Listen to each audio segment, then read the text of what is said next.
खुलुमबाय नोंथांमोनखौ बयखौबो बरायनाय जाबाय। नोंथांमोननिसिम आं दिनै गोनां खौरांफोर लानानै फैदों। नोंथांमोना भिडिअखौ जोबजासिम नायलांबाय थायोब्लानो जाबाय। जेब्ला आसामाव फुटबल एबा जोलुरनि बाथ्रा बुङो अब्ला क'क्राझारा सिगांग्रो मेलेमाव फैयो। बे बाथ्राखौ बुंदों अल इन्डिया फुटबल फेडारेशन एबा AIFF नि आफादगिरि कल्याण चौबे बिथाङा बुङो दि बे बाथ्राया फोरमान जाबाय जाय हलिचरन नार्जारी आरो अपर्णा नार्जारी बायदि मुङा फुटबलनि रोंगौथिखौ दिन्थियो। बेनि अनगायैबो बिथाङा बुंबावो दि थांनाय 2 बोसोराव डुरान्ड कापनि जाफुंसारनाया क'क्राझारखौ फुटबलनि थाखाय मोनसे मख'जाथाव जायगा बानायना होबाय। आरोबाव इयुनाव क'क्राझारा फुटबलनि गोख्रों थावनि जानो हानायनि गोहो दं होनना बिथाङा बुङो। बिथाङा बुंबावो दि जुदि सोरखारनि मदद मोनोब्ला बे जायगाखौ फुटबलनि थावनियाव सोलायनो हागोन। मानोना मोनसे जायगाखौ फुटबलनि थावनि बानायनोब्ला बेयाव गोबां बाजेटनि गोनांथि जायो। बेनिखायनो सरकारनि मददआ गोनां होनना अल इन्डिया फुटबल फेडारेशननि आफादगिरि कल्याण चौबे बिथाङा बुङो। नेक्स्टआव दं जानो गोनां उफ्रा बेसेगथिनि बारहावाया बिटिआरआव गोख्रोंनिफ्राय गोख्रों जाबोबाय थानायखौ नुनो मोनगासिनो दं।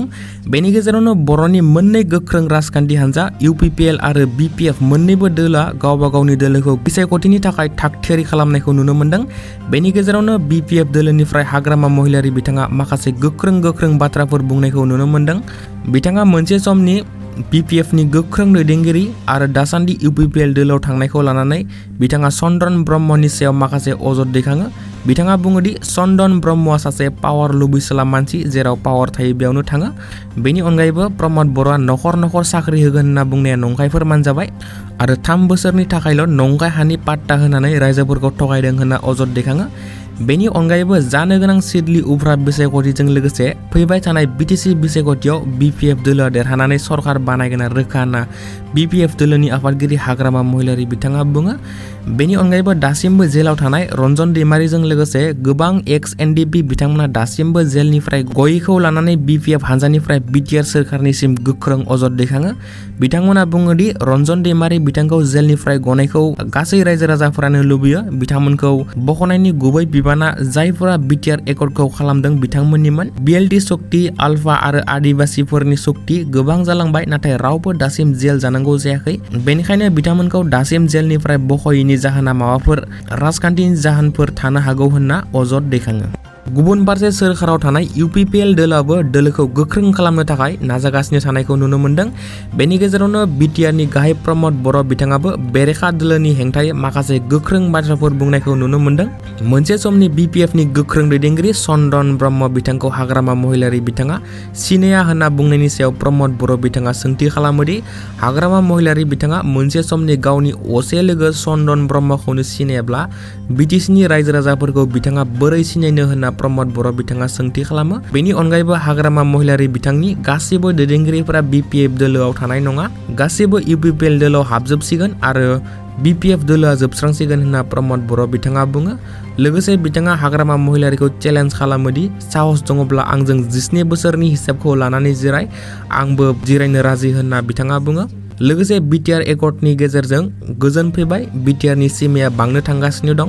लोगोसे NDPनि बिदा फंबायफोरा न'सिम फैजोबनो हाबाय आरो दासिम BTR सोरखारा गोबां साख्रि होबाय आरो बेयाव थाइसेबो घुस जायाखै होनना BTRनि गाहाय प्रमद बर' बिथाङा बुङो। नेक्स्टआव दं सनितपुर जिल्लानि सिङाव थानाय राङापारा हालामनि 4 नं दिपान्जलि गामिनि जनता बसुमतारीनि फिसाजो 13 बोसोर बैसोनि रुपासी बसुमतारीया बबेयावबा गोमानानै दं। मोनथिनो मोननाय बादिब्ला रुपासी बसुमतारीया थांनाय 4 नभेम्बर खालि फरायसालियाव थांनो होननानै न'निफ्राय ओंखारलांदोंमोन नाथाय न' फारसे फैफिनाखै। नखरनि सुबुंफोरा फोरमायदों दि उत्तर बिरहांगाव गामिनि जाकेश्वर बसुमतारीनि फिसाज्ला खाखे बसुमतारी मुंनि सासे सेंग्राया रुपासी बसुमतारीखौ बहाबा लांखारनानै थाखोमानानै दं होनना सन्देह खालामदों। बेनिखायनो सावगारियाव नुनाय बे सानै सुबुंखौ सोरबाफोर बहाबा नुसनबायब्ला हमनानै दोननो खावलायदों आरो जानबुं नाम्बार स्क्रिनाव होनायाव फोनांजाब खालामनानै फोरमायहरनो खावलायदों नखरनि सुबुङा। नेक्स्टआव दं रायजोआव उफ्रा बिसायख'थिनि थाखाय BJP आरो कंग्रेस दोलोफ्रा गुबुन बियाबाव दोलोखौ गोख्रों खालामनो नाजानायखौ नुनो मोनगासिनो। बेनि गेजेरावनो BJP आरो कंग्रेसनि मावथिफोरनि गेजेराव नारा-नाथा गोरोबलायै दुंहाव थासारिया सोमजिनायखौ नुनो मोनगासिनो जेराव गंनैबो हान्जानि सोद्रोमाफोरा गावजों गाव बुलायनानै गोब्राब जोखोम जायो। बे जाथाया नगाव जिल्ला सामागुरि बियाबाव समबारखालि जादोंमोन। बे जाथाया जाजेन्दोंमोन जेब्ला सानै BJPनि सोद्रोमाफोरा कंग्रेस दोलोनि बिसायख'थि अफिसनि सिङाव थांनानै भिडिअ रेकर्ड खालामदोंमोन। बेनि उनावनो समावनो कंग्रेसनि सोद्रोमाफोरा बिसोर बिजेपिनि सोद्रोमाफोरखौ गाग्लोबो जाउनाव बिसोर सानै आब्दुल हुमानन आरो राहुल आमीना गोब्राब जोखोम जायो। जाथाया दुंहावसिन थासारि जानायाव पुलिसा सहैयो आरो जाथायखौ सामलायनो नाजायो होनना खौरां मोन्दों।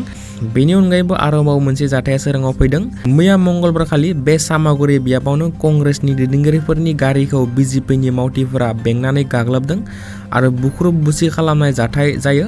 जाय जाथायाव गोबां सुबुंफोरा गोब्राब जोखोम जानायनि खौरां मोननाय जादों। नेक्स्टआव दं मोनसे सोमोनांथाव जाथाय। गंसे इन्डियान एयार फर्सनि फाइटार जेट मिग-29 बिरखंआ उत्तर प्रदेशनि आग्रानि काजागाव गामिनि खाथियाव मैया गोबां गोख्रैथिजों फैनानै गोग्लैनानै क्रास जानानै अर खामजोबो। खौरांनि बादिब्ला पाइलट आरो क'-पाइलटआ फाइटार जेटनिफ्राय बारख्लायनायाव जाफुंसारो आरो खुनु रोखोमै जिउ रैखाथि मोननो हायो आरो दासिम जेबो रोखोमनि जोखोम जानायनि खौरां मोननाय जायाखै।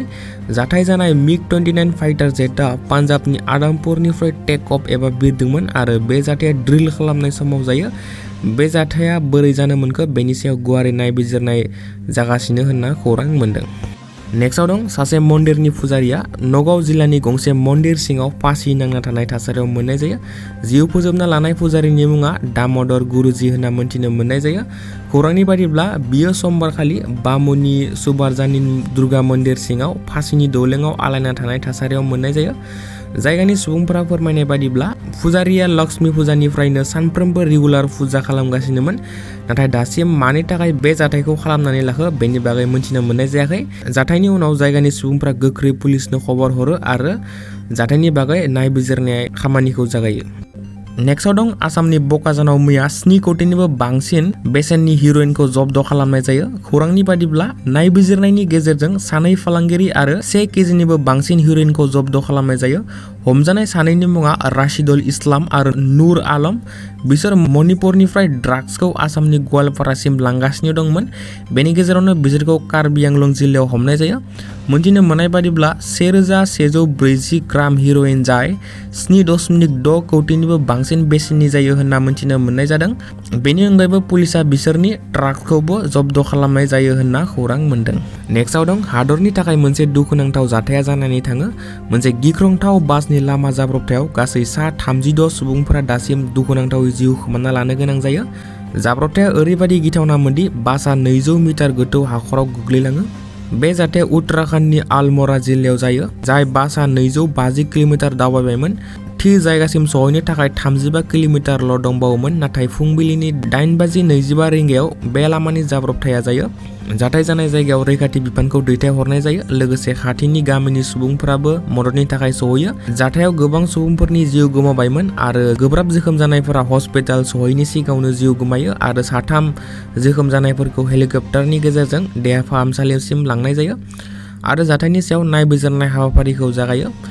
जाथायनि थाखाय उत्तराखन्डनि गिबि मन्त्रि पुष्कर सिंह धामी बिथाङा दुखु मोननाय फोरमायो आरो थैनाय सुबुंफोरनि नखरनो 4 लाख रां आरो जोखोम जानायफोरनो 1 लाख रांनि मदद फोसावो। लोगोसे भारतनि प्राइम मिनिस्टार नरेन्द्र मोदी बिथाङाबो जाथायनि सायाव दुखु मोननाय फोरमायो। नेक्स्टआव दं गुवाहाटीनि गारसुक पुलिसा गंसे 50 साखानि ट्राकखौ आयेन बेरेखायै मोसौ गायफोरखौ लांनायाव गासै 7 सुबुंफोरा हमजायो। नायबिजिरनायनि गेजेरजों गासै 31 मोसौ गायफोरखौ ट्राकनिफ्राय रैखा खालामनाय जायो। नाथाय बेनि अनगायैबो ट्राकजों लांबाय थानायावनो गोबां मोसौ गायफोरा दुखुनांथावै जिउ खोमानांगौ जायो।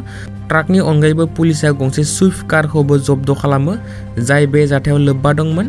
खौरांनि बादिब्ला बरपेटा जिल्लानि सासे फालांगिरिया बे साप्लाइनि गुबै दायनिगिरि, जाय बे जाथायजों सोमोन्दो दं। बे जाथायनि बागै गुवारै मोनथिनो थाखाय पुलिसा गोख्रै नायबिजिरनायखौ जागायबाय होनना खौरां मोन्दों।